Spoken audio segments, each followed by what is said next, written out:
Welcome to our channel. ఇవాల్టి వీడియోలో బెల్లం ఊరగాయ ప్రిపరేషన్ ఎలానో చూసేద్దాం. ఇప్పుడు మామిడికాయల సీజన్ కదా, ఈ సీజన్లో మనం ఊరగాయ పెట్టుకుంటే సంవత్సరం అంతా కూడా నిల్వ ఉంటుంది. అయితే నేను మీకు ఈ వీడియోలో మామిడికాయ బెల్లం ఊరగాయ ఎలా వేసుకోవాలో షేర్ చేస్తున్నాను. మీకైతే వీడియో నచ్చుతుందని అనుకుంటున్నాను. మీకు కనుక వీడియో నచ్చినట్లయితే లైక్ చేయండి, చాలామందికి షేర్ చేయండి. నా ఛానల్ని ఎవరైనా సబ్స్క్రైబ్ చేసుకుని వాళ్ళు ఉంటే తప్పకుండా సబ్స్క్రైబ్ చేసుకోండి. బెల్లం ఊరగాయ ప్రిపరేషన్ ఎలానో ఇప్పుడు చూసేద్దాం.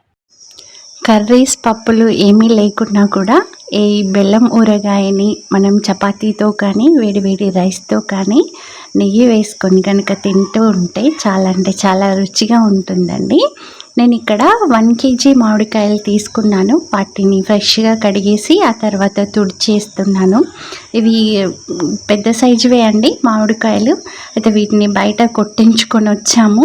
వీళ్ళైతే ఇలా కొట్టేస్తారు. ఇంకా ఇంటికి తెచ్చినాక వీటిని మళ్ళీ మనం కొద్దిగా క్లీన్ చేసుకోవాల్సి ఉంటుందండి. ఎందుకంటే వాళ్ళు కొట్టేటటువంటి ప్లేస్ కొద్దిగా డస్ట్గా ఉంటుంది కదా, అందుకని వాటర్లో వేసి కడగకుండా చక్కగా ఒక క్లాత్ హెల్ప్తోని అంతా కూడా తుడిచేసి పెట్టుకున్నాం అనుకోండి, ఇంకా మనకి ఈ మామిడికాయ ముక్కలు అనేవి ఫ్రెష్గా అయిపోతాయి.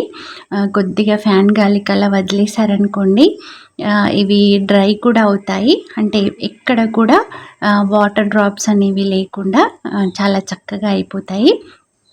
ఆ తర్వాత మనం ఊరగాయ కలుపుకునే బౌల్ ఏదైతే ఉంటుందో మామూలుగా జాడీలో కూడా వేసుకోవచ్చు. నేనైతే వీడియో కోసమని ఇక్కడ బౌల్లో వేస్తున్నానండి. దాంట్లో వేసేయాలి. జీడి ముక్కలు ఉంటాయి కదా, వాటిని కూడా నేను వేస్తాను. ఎందుకంటే చాలా టేస్టీగా వస్తాయి. ఈ ఊరగాయ అనేది మగ్గే కొద్దీ ఈ జీడి కూడా చాలా టేస్టీగా అవుతుంది. ఉప్పు కారం ఇంకా ఏంటంటే బెల్లం అవి పట్టేసుకొని. ఇప్పుడు ఇక్కడ మనం కొలతల్ని చూద్దామండి. 1 కిలో మామిడికాయలకి నేను 1/2 kg కారపొడి తీసుకున్నాను. అదే కొలతతో మిగతావన్నీ కూడా తీసేసుకుందాం. మనం ఎంతైతే కారపొడి వేసుకున్నామో దానికి ఈక్వల్గా, కొంచెం తక్కువైనా పర్వాలేదు, లేదంటే ఈక్వల్గా అయినా ఓకే అండి, ఉప్పు తీసుకోవాలి. ఎందుకంటే ఇందులో మనం రాళ్ళ ఉప్పు వేయట్లేదు, సన్నం ఉప్పే వేస్తున్నాము. ఒక 2 స్పూన్ల వరకు ఆవపొడి. వీటిని ఆవాలని బాగా వేయించేసి ఆ తర్వాత సన్నగా పొడి పట్టుకున్నారనుకోండి, ఒక 2 స్పూన్ల వరకు ఇక్కడ ఆవపొడి వేశాను. ఆ తర్వాత 1 స్పూన్ మెంతుల పొడి. ఇది మాత్రం అస్సలు స్కిప్ చేయకండి, మెంతుల పొడి ఖచ్చితంగా తీసుకోవాలి. ఇప్పుడు ఈ మామిడికాయ ముక్కలలో మనం ఉప్పు కారం ఆవపొడి మెంతుల పొడి వేసాం కదండి, వీటిని ఒక స్పూన్ హెల్ప్తో చక్కగా కలిపేసుకోవాలి. ఇలా కలిపితేనే ఆ ముక్కలకు ఉప్పు కారం మనం వేసినటువంటి మసాలా దినుసులు ఏవైతే ఉన్నాయో చాలా బాగా పట్టేసుకుంటాయి. దాని తర్వాతే మనం దీంట్లో ఆయిల్ అనేది యాడ్ చేస్తాం.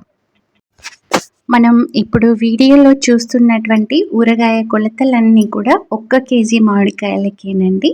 మీరు ఎన్ని కేజీలు అయితే పెట్టుకుంటారో వాటికి అకార్డింగ్గా ఇప్పుడు ఇక్కడ వేసినటువంటి ఉప్పు కారం ఏదైతే ఉందో దాన్ని కొలతలతో వేసేసుకోవచ్చు. ఒకసారి ఇలా ఈ బౌల్ని ఇలా కుదేశారనుకోండి, ఇంకా కింద ఉన్న మసాలా అంతా కూడా పైనకు వచ్చేస్తుంది.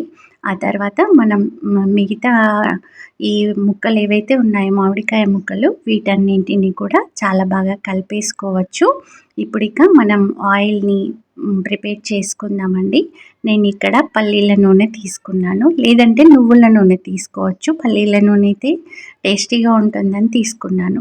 మనకి ఇక్కడ టోటల్గా వచ్చేసి 1/2 kg ఆయిల్ పడుతుందండి. ఇక్కడ 1/2 kg కన్నా కొద్దిగా తక్కువగా ఆయిల్ వేసాను. దాంట్లో ఒక 2-3 స్పూన్ల వరకు ఆవాలు, 1 స్పూన్ వరకు మెంతులు వేసేయాలి. ఇప్పుడు ఈ ఆయిల్ని మనం పక్కకు దింపేసుకున్నాక వెల్లుల్లిపాయలని యాడ్ చేసుకోవాలండి. ఆయిల్ స్టవ్ పైన ఉన్నప్పుడు వేసినట్టయితే ఇవి పొంగే ఛాన్స్ ఉంటుంది, అందుకని దింపిన తర్వాతే వేసుకోవాలి. ఆ తర్వాత నేను ఇక్కడ 1/2 kg బెల్లాన్ని తురిమేసి వేసుకుంటున్నాను. ఉప్పు కారం 1/2 kg తీసుకున్నాం కదా, అలానే బెల్లాన్ని కూడా 1/2 kg వరకు తీసుకున్నాను. ఇప్పుడు దీన్ని కూడా మనం చక్కగా కలిపేసేద్దాం. కొద్దిగా హాట్గా ఉంది కదా ఆయిల్, ఇంకా ఆ ఆయిల్లో ఈ బెల్లం అనేది మెల్ట్ అవుతుంది. ఇక్కడ 1/2 kg తీసుకున్నాం కదండి, ఇంకా కొంచెం ఆయిల్ ఏదైతే ఉందో ఆ ఆయిల్ని ఇక్కడ ఈ మామిడికాయ ముక్కల్లో వేసేసి కలుపుకున్నాం అనుకోండి, ఉప్పు కారం అనేది అతుక్కుపోతుంది. ఇప్పుడు ఆయిల్ మనకి చల్లబడ్డాకి, ఎప్పుడు కూడా గోరువెచ్చగా ఉన్న ఆయిల్ కూడా యాడ్ చేయొద్దండి.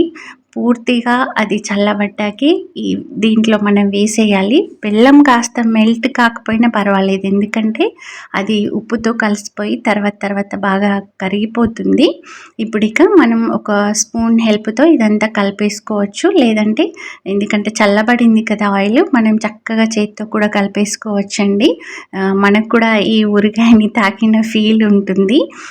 ఇప్పుడు ఇదంతా కూడా చక్కగా కలిపేసుకోవాలి.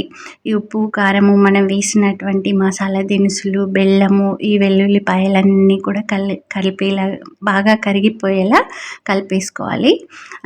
నేను మీకు ఇంతకుముందు వీడియోలో కూడా చూపించానండి, లాస్ట్ ఇయర్ వీడియోలో వెల్లుల్లిపాయలు అనేవి చాలా టేస్టీగా వస్తాయి ఊరగాయలో వేసినవి.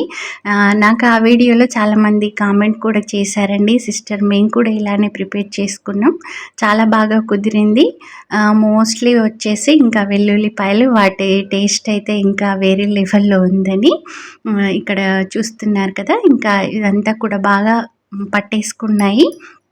అయితే మనకి ఇక్కడ బెల్లం ఉప్పు అనేది పూర్తిగా మెల్ట్ అవ్వలేదు, అయినా కూడా మనం ఈ మామిడికాయ ముక్కను ఒకదాన్ని టేస్ట్ చేసి చూద్దామండి. కలుపుతుంటేనే నోట్లో నీళ్ళు వచ్చేస్తున్నాయి, ఎందుకంటే ఈ మామిడికాయ పులుపుకి మసాలాలన్నీ యాడ్ అయ్యాయి కదా, చాలా అంటే చాలా సూపర్బ్ స్మెల్ వస్తుంది. చూడండి, ఒకటైతే టేస్ట్ చేస్తాను నేను.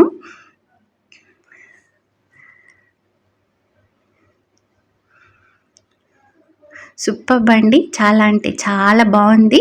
అయితే మనకి ఇది నెక్స్ట్ డే వచ్చేసి ఇంకా ఇలా రెడీ అవుతుంది. నేను మీకు ఇక్కడ చూపించేది నెక్స్ట్ డేని మార్నింగ్ కల్లా ఇంకా ఈ ఉప్పు ఇవన్నీ మెల్ట్ అయిపోయి ఆయిల్ అనేది పైనకు వచ్చేస్తుంది.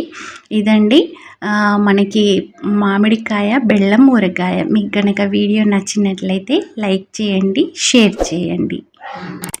నా ఛానల్ని ఎవరైనా సబ్స్క్రైబ్ చేసుకొని వాళ్ళు ఉంటే వెంటనే సబ్స్క్రైబ్ చేసుకోండి. Thanks for watching.